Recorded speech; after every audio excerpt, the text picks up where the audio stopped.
Hello friends, welcome to my YouTube channel. हम 2019 में UP board परीक्षा में पूछे गए प्रश्न पत्र को सॉल्व कर रहे थे, जिसमें हमने 4 क्वेश्चनों को सॉल्व कर लिया था और 5वें क्वेश्चन के 2 पार्ट हल किए थे। क्वेश्चन नंबर 5वें में जो गा पार्ट था वो 2019 में क्या पूछा गया था, वह था कि समतल आर सदिश 6i कैप माइनस के 3j कैप माइनस के 2k कैप प्लस 1 बराबर 0 पर मूल बिंदु से डाले गए लंब की इकाई सदिश की दिक् कोज्याएं ज्ञात करनी थी। हमें ये क्वेश्चन पूछा गया था, तो इसको देखिए आसान सा क्वेश्चन था, कैसे सॉल्व करेंगे।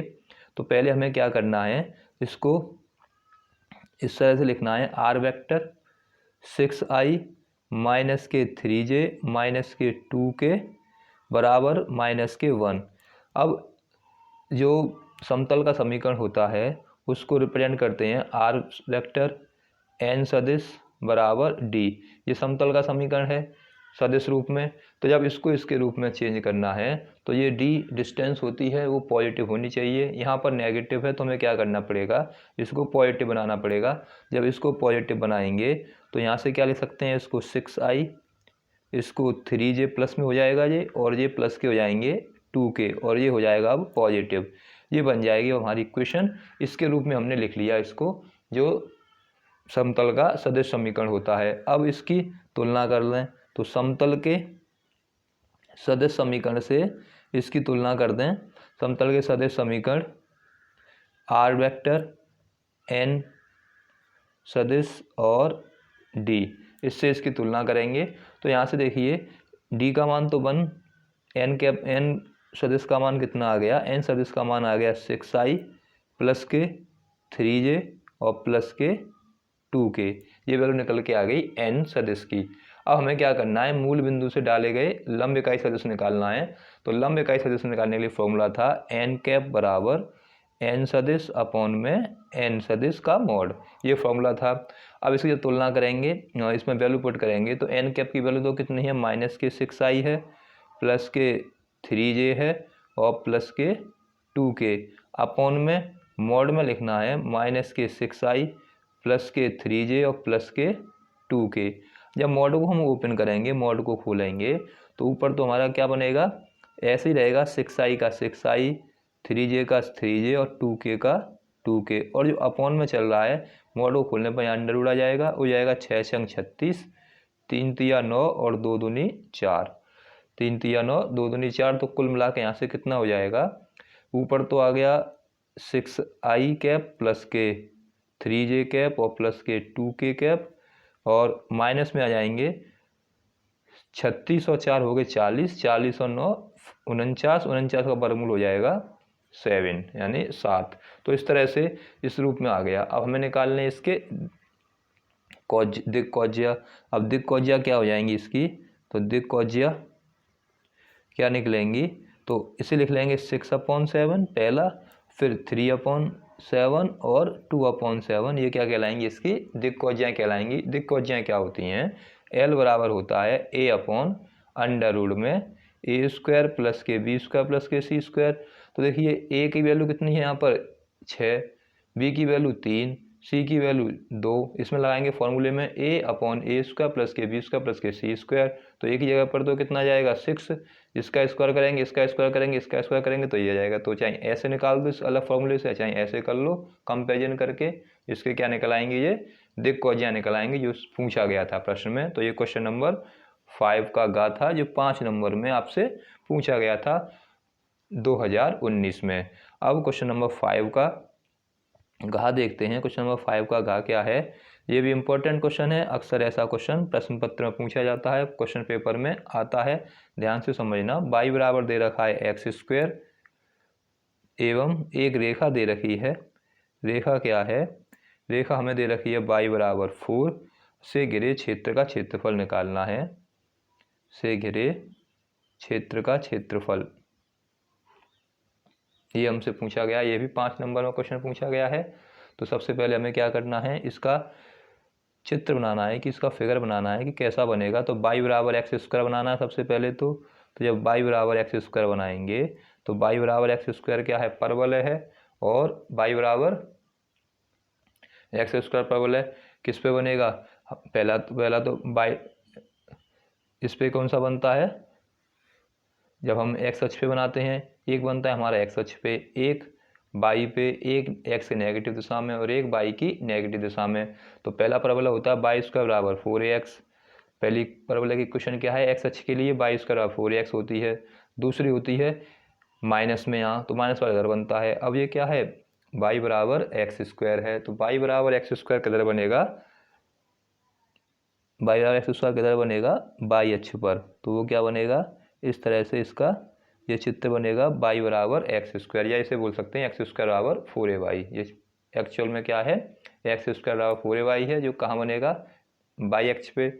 अब ये तो हो गया इसका बाई बराबर एक्स स्क्वायर। अब बाई बराबर 4 दे रखा है, तो बाई बराबर 4 जो लाइन बनाएंगे इसका मतलब क्या है, बाई अक्ष पे 4। तो यहाँ से मान लो एक बिंदु ये है पहला, फिर ये 2 3 और 4 यहाँ पर है।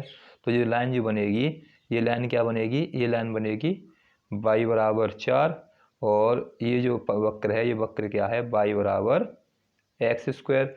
अब इसका हमें क्षेत्रफल निकालना है, तो इसका पूरे का इससे घिरे हुए भाग का क्षेत्रफल निकालना है।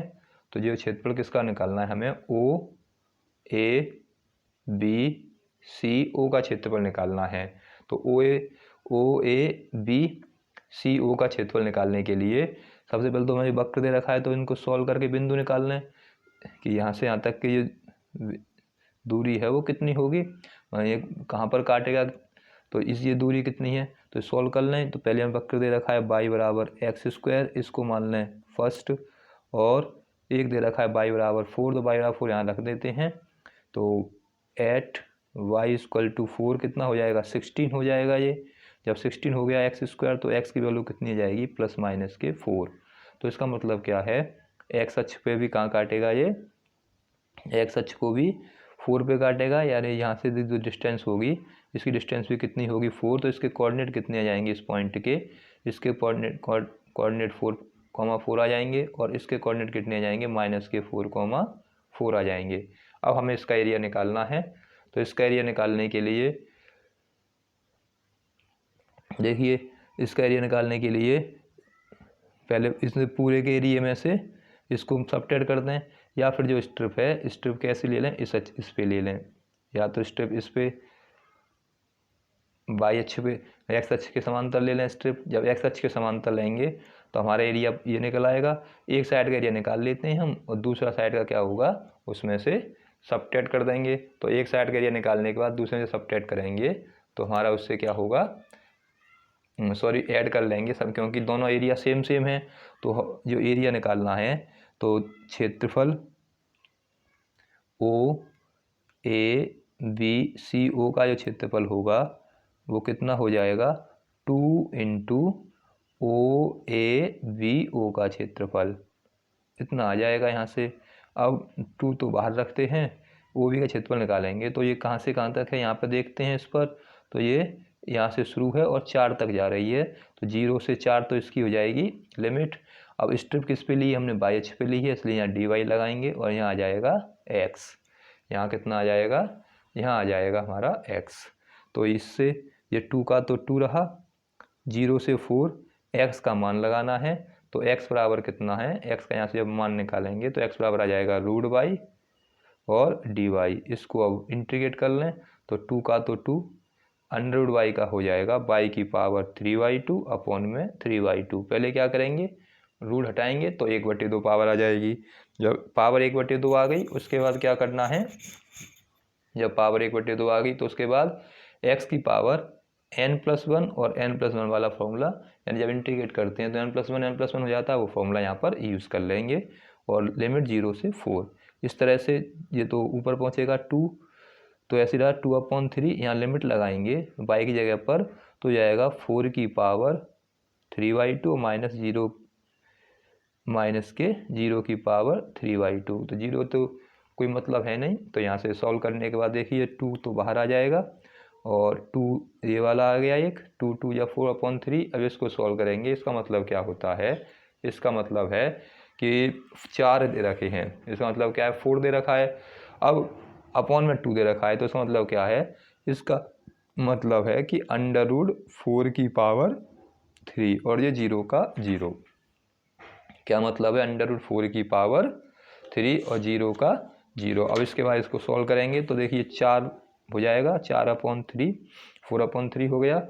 और जब इसको जब कैलकुलेट करेंगे, 4 को पावर में 3 दे रखा, 3 टाइम लिखना है, या ऐसा कर सकते हैं कि 4 के ऊपर वर्गमूल है तो 4 का वर्गमूल कितना होगा, 2, 2 की पावर 3 कितना हो गया, 8।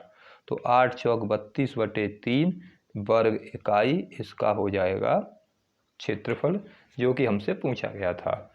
आपकी समझ में आ गया होगा क्वेश्चन। हमें क्या करना था, हमें सबसे पहले ये देखना है कि हमें जो फिगर दे रखा है वो किसका दे रखा है। तो एक लाइन दे रखी थी और एक वक्र दे रखा था, उसको बना लिया। तो हम ऐसे स्ट्रिप ले सकते हैं, ऐसे भी स्ट्रिप ले सकते हैं, ऐसे ले तो घटाना पड़ता, इसलिए हमने स्ट्रिप को इस तरह से लिया। तो क्वेश्चन नंबर 5 में का घ इस तरह से क्वेश्चन हुआ। अगला क्वेश्चन देखते हैं, क्वेश्चन नंबर 5 में का अड़ा। 5 में के जो अड़ा वाला पार्ट था उसमें क्या देखा है, उसमें क्या पूछा गया था, उसमें प्रूफ कराया गया था। कह रहा था कि सिद्ध कीजिए साइन इनवर्स 12/13 प्लस के कॉस इनवर्स 4/5 प्लस के टेन इनवर्स 63/16 बराबर पाई। ये लेके आना था। हमें ये दे रखा था साइन इनवर्स 12/13, कॉस इनवर्स 4/5, और ये इसको प्रूफ करना था। तो देखिए इसको प्रूफ करने के लिए या तो सभी साइन साइन में हो, या कॉस कॉस में हो, या टेन टेन में हो, तो आसान रहता है।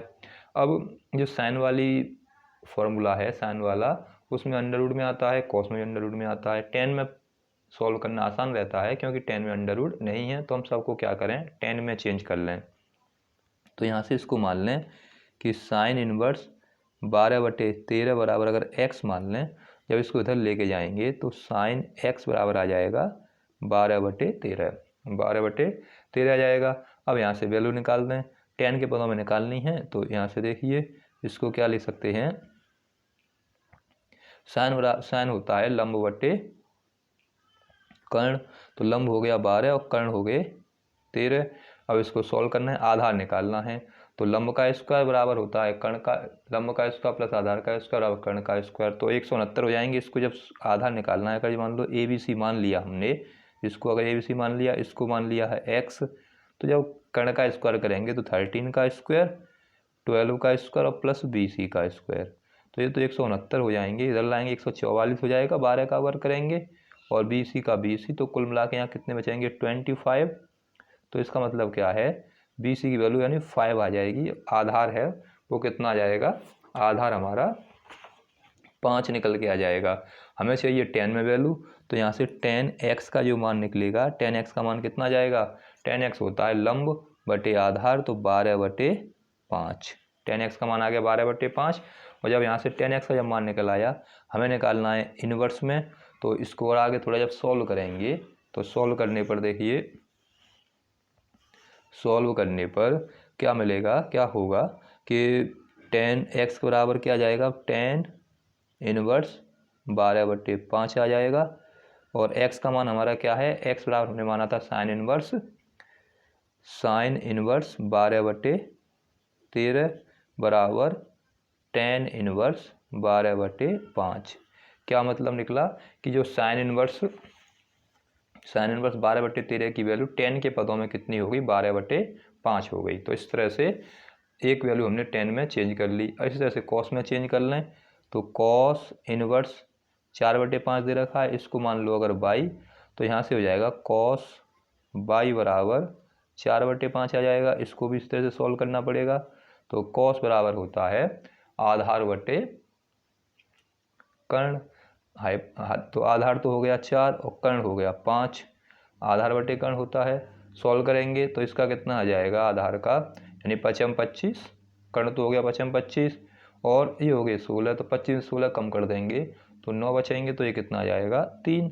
तो इस तरह से ये कितना निकल आया, कॉस वाई 4/5। हमें निकालना है 10 के पदों में वैल्यू, तो 10y कितना आ जाएगा, 10y होता है लंब बटे आधार। क्योंकि हमें 10 के पदों में वैल्यू निकालनी है, तो हमने क्या किया, इसे जो हमें दे रखा था कॉस, उससे लंब आधार और कर्ण निकाल लिए। अब किसी की वैल्यू पूछ लो, चाहे 10 की चाहे किसी की भी, तो 10y की वैल्यू कितनी आ जाएगी, 10y होता है लंब बटे आधार, तो लंब मतलब अगर ये मान लो ए बी सी है तो ए बी बटे बी सी हो जाएगा, तो 3/4 आ जाएंगे।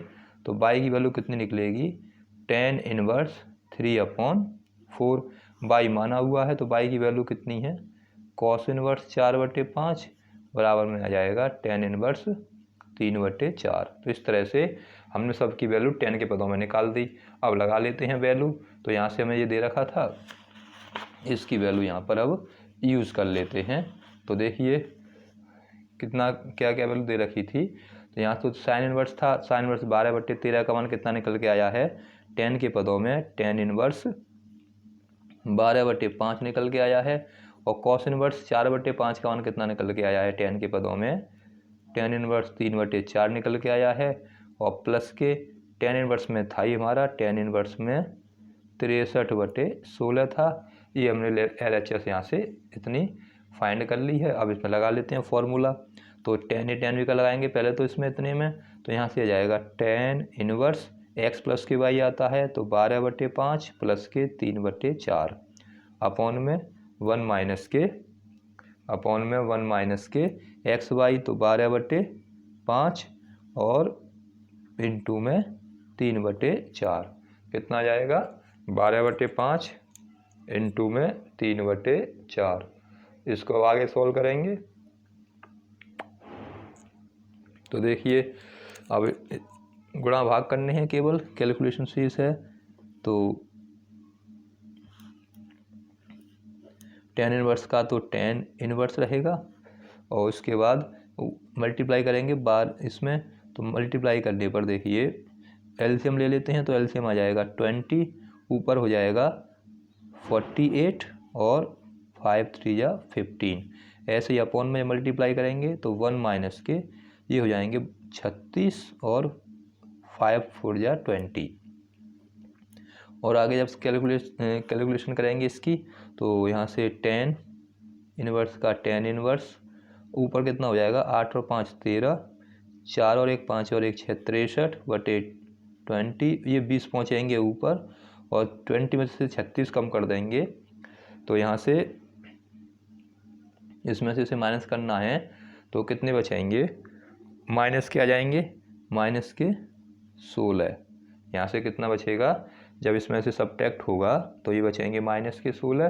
तो इस तरह से यहाँ से ये कट के कितना निकलेगा, 20 से तो 20 कट जाएंगे तो 63 माइनस के 16 हमारे निकलेंगे। तो इस तरह से जो चल रहा है वो तो लिखनी पड़ेगी वैल्यू, जो साथ में 63/16 चल रहा है वो तो लिखना ही है, प्लस के tan इनवर्स 63/16 प्लस के tan इनवर्स 63/16, ये निकल के वैल्यू आई।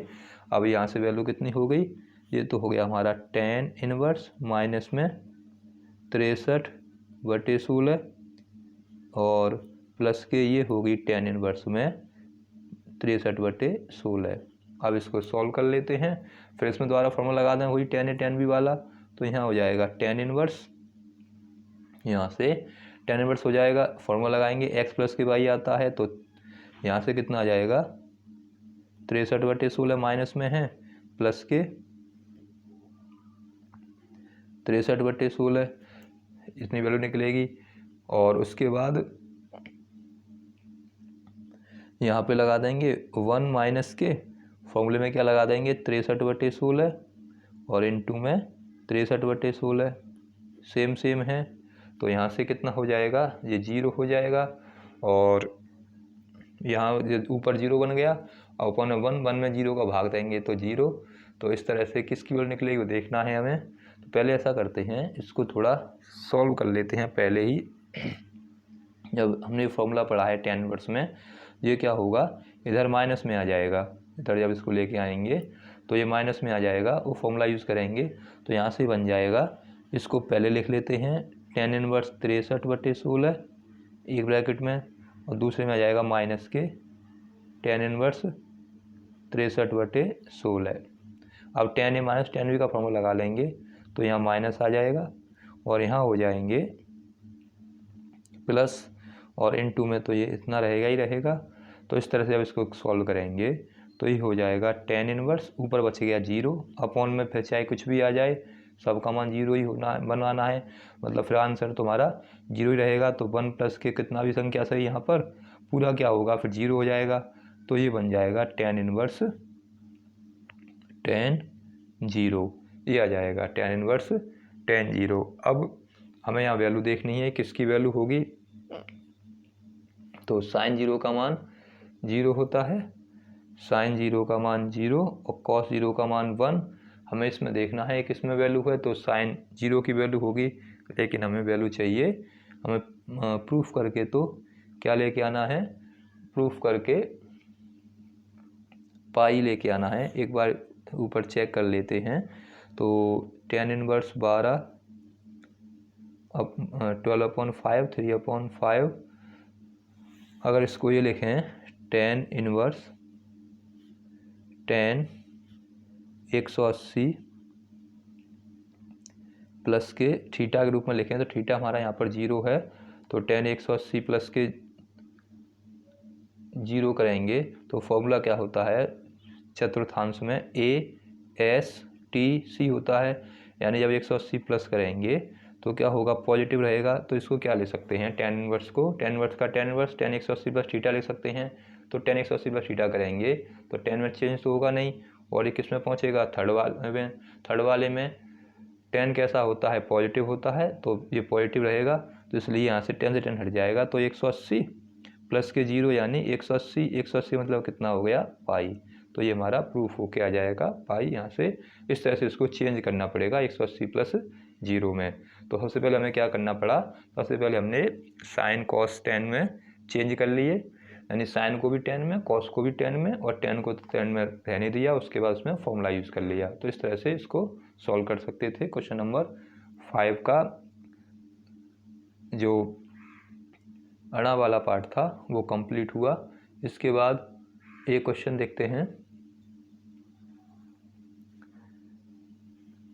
देखो 5 में का 4 अगला क्वेश्चन दे रखा है। अब इसमें दे रखा है आलेखी विधि द्वारा निम्नलिखित व्यवरोधों के अंतर्गत रैखिक प्रोग्राम समस्या z बराबर दे रखा है, इसको सॉल्व करना है।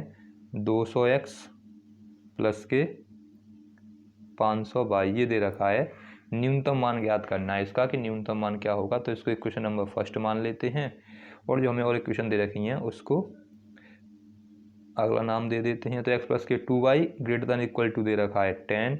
अगली इक्वेशन दे रखी है 3x प्लस के 4y less than equal to दे रखा है 24, और कंडीशन दे रखी हैं x greater than equal to 0, y greater than equal to 0। ये हमें कंडीशन दे रखी हैं, इसको हमें सॉल्व करना है, इनको हमें निकालना है। तो देखिए कैसे इसके ऐसे क्वेश्चनों को सॉल्व करते हैं। ऐसे क्वेश्चनों को सॉल्व करने के लिए सबसे पहले जो दी हुई समस्या रैखिक प्रोग्राम के रूप में जो समस्या दे रखी होती है, जो इनइक्वलिटी के रूप में दे रखी होती है, उन इक्वेशनों को समीकरण के रूप में लिखते हैं। तो दी हुई असमीकाओं को, तो यहाँ से इसको मान लेते हैं सेकंड, इसको मान लेते हैं थर्ड। तो इसको कैसे सॉल्व करेंगे, सबसे पहले दी हुई असमीकाओं को समीकरण के रूप में लिखना होता है। एक इसका मेथड है, एक प्रोसेस है, ध्यान से समझिए। बड़ा आसान क्वेश्चन है, प्रत्येक बार पेपर में पूछा जाता है और आसानी से आपको 5 नंबर दिला के जाएगा ये क्वेश्चन। तो ध्यान से देखिए, दी हुई समीकरणों को समीकरण के रूप में लिखना है सबसे पहले। प्रत्येक सवाल में एक ही काम करना है, सबका एक ही वर्किंग रूल है, एक ही प्रोसेस है। तो जब समीकरण के रूप में लिखेंगे, इसमें 2 दे रखें, दोनों को लिख लेंगे। x प्लस के 2y बराबर 10, यानी ये इनइक्वलिटी के साइन को हटा के प्लस माइनस लगाना है, सॉरी इक्वलिटी के साइन को हटा के इक्वल लगाना है। तो ये तो हो गया क्वेश्चन नंबर 4। ऐसे ही 3x 4y बराबर 24, इसे हटा देंगे और हमें क्या साइन लगाना है, हमें इक्वल का साइन लगाना है। ऐसे इससे जो जाएगा x बराबर 0 और एक ये y बराबर 0। तो इस तरह से हमने जो असमीकरण दे रखी थी उनको केस में लिख लिया, समीकरण के रूप में लिख लिया। समीकरण के रूप में उनको लिखते हैं, तो ये हो जाएगी इक्वेशन नंबर 6 और ये इक्वेशन नंबर 7। अब इसको आगे सॉल्व करेंगे। तो इसको सॉल्व करने के लिए अब क्या करना होता है, अब इसको सॉल्व करने के लिए हमें चित्र बनाना है। चित्र कैसे बनाना है, ग्राफ से सॉल्व करना है। तो देखिए आलेख विधि से सॉल्व करना है। तो समीकरण 1 में क्या करना है, समीकरण 1 को लेके चलेंगे। समीकरण 1 से, समीकरण 1 हमारे पास है x प्लस के 2y बराबर 10। अब इसमें क्या रखेंगे अपनी तरफ से x बराबर 0 पर, इसमें रखेंगे x बराबर 0 पर वैल्यू निकालेंगे। तो x बराबर 0 पर y का मान कितना हो जाएगा, अपनी तरफ से सभी में x बराबर 0 और y बराबर 0 रखने हैं। जब x बराबर 0 रखेंगे तो y का मान यहाँ 0 रखना है x के पर, तो 2y बराबर 10, तो y का मान आ जाएगा 5। फिर अब क्या रखना है, y बराबर 0 पर, जब y बराबर 0 रखेंगे तो y बराबर 0 पर x का मान कितना आ जाएगा, यहाँ 0 रख दिया तो y का x का मान आ गया 10। तो इस तरह से हमने समीकरण 1 को सॉल्व किया, अपनी तरफ से वैल्यू पुट की है। तो हमें बिंदु क्या मिल गए, और हम यहाँ से बिंदु निकल के आगे, जब हमने x बराबर 0 रखा है, इस नाम दे दें a, जब हमने x बराबर 0 रखा तो y का मान आ गया 5। और दूसरा बिंदु क्या निकला है, b मान लें इसको, जब हमने y का मान रखा है 0 तो x का मान आया है 10। तो ये बिंदु निकल आए। अब इस बिंदु जो निकल के आया हैं उसको चित्र बनाते हैं, इसको आलेखित करते हैं। तो सबसे पहले इसको इसका आलेख बनाते हैं। तो आलेख कैसे बनाना है, ये लाइन खींचनी है और उसके बाद देखिए जो बिंदु आए हैं उसको ग्राफ पर ट्रेस करना है। तो यहाँ बराबर दूरी पर निशान लगा लेते हैं। ये हो जाएगा x, ये y, ये x डैश और ये y डैश। तो यहाँ से कितना आएगा, देखिए यहाँ तो हो जाएगा 1 2 3 4 5 6 7 8 9 10। इसी तरह से इधर साइड में लेना है 1 2 3 4 5 6, यानी बराबर बराबर दूरी पर हमें मार्क करना है। लाइन पर जो हमने x अक्ष और y अक्ष खींचे हैं उस पर बराबर बराबर दूरी पर पैमाने से माप कर मार्क करना है। अब देखिए हमें बिंदु कौन सा लेना है, सबसे पहले बिंदु A लेना है 0,5। तो 0 तो कहाँ पर रहेगा, x पे 0 और इस पे 5 लेना है। तो 1 2 3 4 5 यहाँ पे हो जाएगा A पॉइंट आ जाएगा और इसका नाम कितना हो जाएगा 0,5। अब B बिंदु लेना है 10 पे लेना है, 10 यहाँ पर आएगा 2 3 4 5 6 7 8 9 10। तो ये बिंदु हो जाएगा B और इसके कोऑर्डिनेट कितने जाएंगे 10,0। इसको हमें मिला देना है। इसको हमें क्या करना है, इसको आपस में इस तरह से मिलाना है। तो ये इसको मिला दिया हमने, यानी हमने पहले एक समीकरण को सॉल्व करके उसको ग्राफ में लिख लिया। अब दूसरा समीकरण लेते हैं, यानी समीकरण ये तो 4 था, ये समीकरण था 4। अब लेते हैं समीकरण 5 से। तो समीकरण 5 क्या है, समीकरण 5 है 3x प्लस के 4y बराबर 24। अब यहाँ से इसमें रखते हैं x बराबर 0 पर, जब x बराबर इसमें 0 रखेंगे तो y बराबर कितना आ जाएगा, यहाँ 0 रख दिया तो 4y बराबर 24, तो 4 6 24। अब रखेंगे y बराबर 0 पर, जब y बराबर 0 रखेंगे तो x बराबर कितना आ जाएगा, जहाँ 0 रख दिया तो ये हो जाएगा 8 24। अब बिंदु कितने आ गए, इसका नाम दे देंगे। तो इसको C बिंदु मान लेते हैं। तो C बिंदु 0 पर 0,6 आया है और बिंदु D कितना आया है, दूसरा बिंदु D मान लेते हैं तो 8,0 आया है। ये बिंदु निकल के आए। यहाँ से इसको भी सॉल्व कर लिया और सॉल्व करने के बाद इसके बिंदु निकाल दिए। अब इसको आगे देखते हैं। तो देखिए अब इसको भी ट्रेस कर लें, इसको भी इस पर बना दें। C बिंदु क्या है 0,6, तो 0 तो इसी पर और y पे जाना है 6, तो 6 यहाँ पर आ जाएगा। तो D बिंदु क्या हो जाएगा, C बिंदु आ जाएगा 0,6। अब उसके बाद किस बिंदु को बनाना है, D बनाना है। तो D क्या है 8,0, तो 8 तो कहाँ पर आएगा x पे, तो x हो जाएगा 1 2 3 4 5 6 7 8, 8 हो गए। इसके कोऑर्डिनेट कितने हो गए 8,0, इसका नाम है D। अब इसको मिला देते हैं। तो जब इसको मिलाएंगे, यहाँ से इसको मिला देते हैं, तो इसको मिलाने पर देखिए क्या बनेगा, इन दोनों बिंदुओं को आपस में मिला देते हैं। तो इसको मिलाने पर ये इसको मिला दिया। तो इस तरह से ये हमने बिंदुओं को आपस में मिलाया। अब हमें क्या करना होता है, अब इसमें हमें परिबद्ध या अपरिबद्ध क्षेत्र देखना होता है, बाउंडेड रीजन देखना होता है कि कौन सा क्षेत्र घिरा हुआ है।